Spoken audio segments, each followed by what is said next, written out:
Hello everyone, welcome to our Women Who Changed Westford podcast, where we will be interviewing women who have served on the select board over the course of Westford's history. We are capstone students from Westford Academy working with the Westford Museum and Historical Society to put together this program in collaboration with the Westford CAT.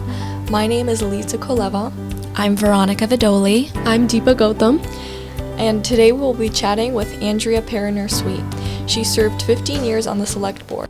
Okay, I guess to start off, can you tell us a little bit about what initially got you interested in politics and serving the town? Sure. So I've sort of always been interested in politics, even as an adolescent and in high school and throughout college. And so initially, when I moved to Westford in 1983, I really wasn't all that involved, but at a certain point, Walmart decided that it wanted to try and open a store here in Westford, and that was a very big deal. And I was complaining about that to my husband one night, and he turned to me and he said, "Well, why are you complaining to me? Go do something about it." I'm not sure whether he still, if he regrets those words or not, I don't think so. But anyway, I said, okay. There was a Stop Walmart committee, and I walked into a committee meeting one night where I absolutely knew nobody, and I said, hello, here I am. I'm here to help and to work. And so I started there, and that led to my involvement in town issues and politics, and then led to me being running for planning board and then the select board. I'm curious about the Stop Walmart movement you were talking about. Can you tell me about how you got involved in that and what your stance was? Sure, my stance was easy. Stop, don't come. Yeah. We don't want you. And again, this was, it was during the summer. This was a really big deal all over Westford. And, people were mobilizing against it. And I wanted, like I said, I didn't, I wanted to be involved. And so I, joined the committee, and we did mobilize. We had, there were planning board and conservation commission meetings throughout that summer where we were packing meetings with, 500 to 700 people in the meeting, objecting to Walmart. And at the last meeting that they came to, basically, they were just overwhelmed by the opposition here in the town, and so they decided that they would not be building Walmart, which was going to go where the Cornerstone development is now. And then following that, what inspired you to run for select board? So I had been serving on the planning board for 13 years at that point. And frankly, I was looking for a change. There was an opening coming up on the select board, and it was a way sort of to expand my involvement in the town, because the select board is basically the executive board for the board for the town. And, not only are you looking at planning, but you're really overseeing the direction and the policy and the procedures for the town. And so at that point in time, I just, was like, I think it's time to sort of move up, move on. And so I decided to run for the select board in 2010. While you were on the select board, were there any other particular issues that you were concerned about? Oh, there were many. Over 15 years, there were certainly many issues that arose. There was the asphalt plant that was proposed on Route 40, and I had dealt with that as a planning board member first, and then as a select board member, having to deal with the aftermath of the permitting of the planning board and the fact that the town got sued, and dealing with that lawsuit. So there was that issue. There was certainly issues with respect to guns and gun safety, both in 2013, early on in my select board career, and then most recently over the last couple of years. And then there were budget issues. There were we had significant financial issues and constraints back in the beginning of my career, back in 2010, 2012. And then again over the last couple of years. So budget issues have always been front and center. And then again, obviously, over the last couple of years, as I'm sure you all know, with the override, there have been public safety issues and how we properly fund our public safety and our first responders.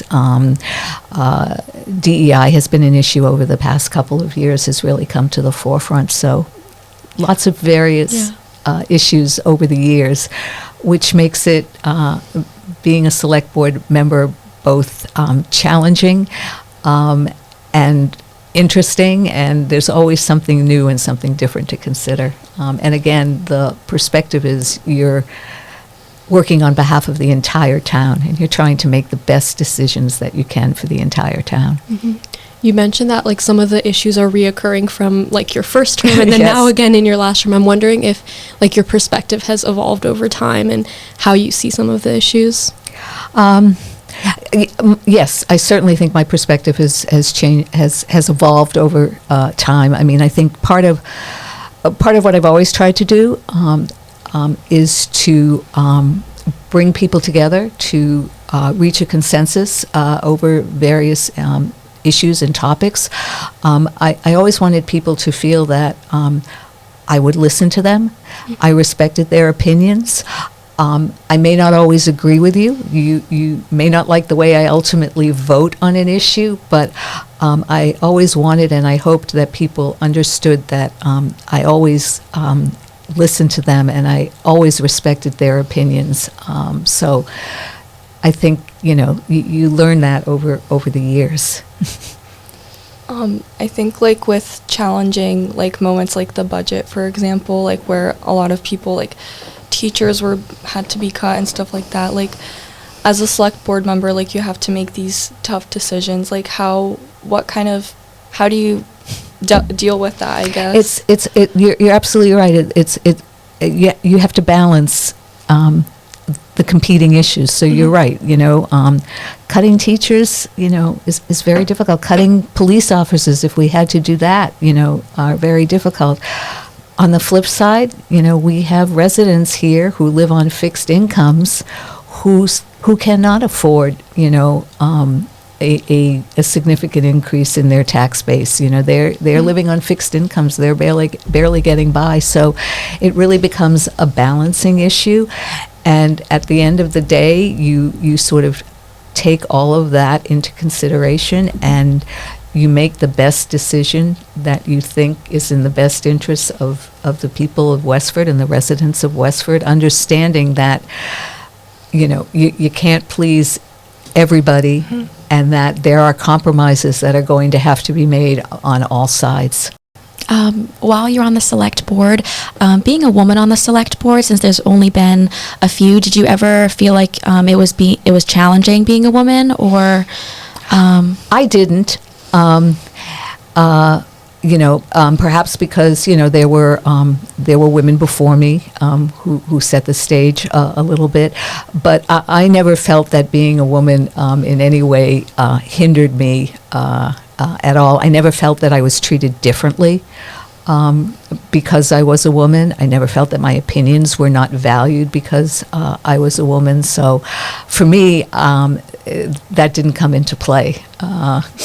Yeah. Were there any people in particular that you collaborated with on the select board? I would say that I've been very fortunate to work with over my 15 years with terrific board members. We were a cohesive group. We were a respectful group. So even when there were times when we may not, we would have lively debate, but would work together. And as one of my colleagues recently said, at the end of the day, if it was a 3-2 vote on Tuesday night. On Wednesday morning, it was 5-0. Everybody was behind the decision that we made. I think over the years, I was certainly fortunate to work with people, and I learned a lot from all of my colleagues. Okay, we all brought different strengths and different perspectives to the board. And relied on one another, certainly for in different areas and different topics. Okay, some people were stronger in finance, some people were stronger in planning. We all, at least I, and I think I can speak for everybody, we all learned from one another, and I think that's what makes a really good working select board. What kind of perspective would you say that you brought to the select board? I think I brought what I would call a big picture perspective. So I wasn't constrained in one viewpoint. Okay, I was always trying to bring everybody together, bring all the perspectives together to reach a consensus decision. I also think I brought a planning perspective. I know that my board members relied on me when planning issues would come up, given my 13 years on the planning board. So I know that was also helpful. And I also think that I tried to also give voice to people in Westford who sometimes wouldn't be heard or couldn't be heard, whether it was our elderly or our disabled, or affordable housing, which is something I also worked on and continue to work on for years. So I think I brought those perspectives and that voice to the board. We also read that you're an amazing lawyer and have been for years. Yes. Do you feel like your experience as a lawyer has helped you at all on your time with the select board? Yes, absolutely. Certainly can see legal issues arising. Certainly is helpful when the town has been sued in the past. I also think you asked earlier about whether I felt challenged as a woman on the board. I think the fact that I've been a practicing attorney for 37 years in a at least when I started in a place where women were not as frequent, as male in that in that industry, in that vocation. So I think in order to survive, you've got to be able to speak up. So I think that certainly is one of the reasons why I never felt challenged and never felt like I couldn't express my opinion. But I do think being a lawyer, helps in reasoning and understanding issues and working with people. So yes, I think it's been a big help. But you don't have to be a lawyer to be on the select board. I just want people to know that. That's not a requirement or a criteria. I guess, when you went into the select board, what were some of your goals? And, now that you're kind of stepping down, do you think that you've achieved them? And, how has your perspective changed? Well, I certainly hope that I've achieved them. I think whether I have or not will be up for the residents of Westford to decide that and to determine that. Like I said, I went into it, and I've always gone into it with the idea that I wanted to do the best that I could for the town of Westford, and that I wanted people, I hope, to understand that and to recognize that, and to, as I said, even when they didn't agree with me, that they at least felt like I had listened and heard them. And so, when you're elected to an office, whatever office, and particularly, for 28 years, this town elected me to first planning board and then the select board. The town puts an enormous amount of trust in you and in what you're going to do and the decisions that you're going to make. And so I hope that I have earned that trust, and I hope that I met that trust that the residents in this town put in me. And as I said, that will be up for the residents to decide and to determine. I guess going back to your first term on the select board, how did you campaign for that, like your position, and like were you nervous or like? I don't know. Yeah. Although actually, my first run actually was really easy because I was unopposed. Oh wow! So that makes it really easy. Okay, you should ask about the second run in 2013 because that was a contested election, and there were 4 of us running. Oh wow, that's a lot. And it was a hard-fought election for sure. And I had a committee. We had to do we had to do fundraising. We appeared at candidates night. We leafleted. We sent out bulletins. So I mean, it was running a full campaign.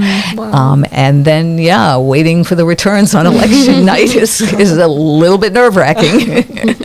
Yeah.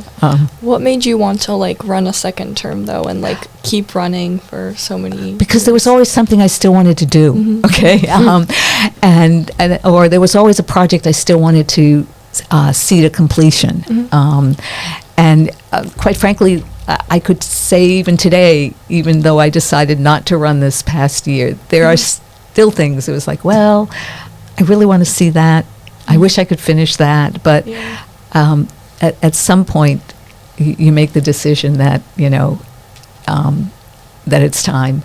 And for me, that was this year. I had... one of the things when I ran last time that I wanted to be involved in and to see was we knew we were going to be hiring a new town manager, and I wanted to be able to participate in that and to lead that search, which I was able to, and we did hire a new town manager. And so as it got to the end of this year, it was like, I think, even though there are things that are still out there that I would like to participate in, it was like, this is time, this feels right. Is there any advice that you might have for someone who's interested in pursuing politics or serving their town? Yes, do it. You don't have to start out at the top, okay? Start out in a committee. Start out in volunteering, in your school, okay? Joining an organization. Start there. Find something that you're passionate about, okay, and that you believe in. And start there. I mean... that works, okay? And then as if you feel like it, you can either progress to elective office or you can stay in whatever community group or organization that you want to. I think people think that you have to sort of, be an elected official to be able to participate in what we call politics, and you don't, okay? You can participate on a small level, on a local level, and those small actions and those small activities all build up, and all are beneficial for wherever you are, whatever community you are. And the other thing, and I'll say this because you're 3 women sitting here, okay? Do it, okay? We women, particularly when we suffer from this feeling like, oh, I don't think I'm good enough, or I don't think I can do that. I don't think you've ever heard a guy say that. So, take the chance, okay? Yeah, it's scary and you need a little bit of courage, but, step off that diving board, take a chance. You are a lawyer, so Yes. how have you always kind of been, and being a lawyer is kind of like advocating for Yes. others and stuff like that, like, have you always been an advocate for others, like growing up and Yeah, I stuff have. like that? Yeah. I have always been an advocate for others. I have always been out there. Even in high school, I was advocating for various different groups. I think, I share this story. I love town meeting. I love open town meeting. My first experience with town meeting was as a junior or sophomore or junior in high school where I grew up. There was an old building, an old train station that I think the town was going to condemn. I don't even remember, but it was going to get lost, and a group of us from the high school wanted to save it because we wanted to use it as a place where students could show their arts and their crafts and display them. And so we had to go to town meeting to present our idea to the town, and we did. And I remember going to town meeting and speaking at town meeting about that, and the town agreed, and we established this train station as a place where students could display their arts and their crafts. So. Yeah, I've always been an advocate, and I've always been out there. Is there anything else that you would like to add to what we talked about today? I would just like to say, and I've been saying this for the past couple of weeks, but I would just like to say it's been my privilege and my honor to serve the town of Westford. It is a very humbling experience at times, but I am so very grateful and appreciative of the trust that this town has put in and given me. And it is with that deep appreciation and gratitude that I just like to say thank you to all of the residents of Westford. Thank you. Thank you. Oh, we just had like a few like quick fun, they're not super fun, but like just some quick questions that we've been asking, some like, what's your favorite village, what's your least favorite, stuff like that. Would you want to? I'm not going to say what my favorite village is in Westford. No. I will antagonize the other 80% of Westford. Okay. Each village has its own unique character. Okay. What is something about you that most people don't know? That I love to dance. Do you have a style of dance that? Not really. That I love to dance, and that my secret dream was to be a dancer, but that was my secret dream. Unfortunately, I didn't have the talent, but that doesn't stop me from. Did you take classes or anything? I did for a little bit, but it was didn't work. Didn't work. Well, thank you so much for talking with us Oh, today thank about your experiences on the select board and everything you've done for the town. Thank you for that as well. Oh, my pleasure. so much. I wish all of you good luck in your future, in your college careers and your future endeavors. And Thank like you. I said, just remember, you guys, you can do it. Okay, you really can. Thank you so much. Thank you. All right.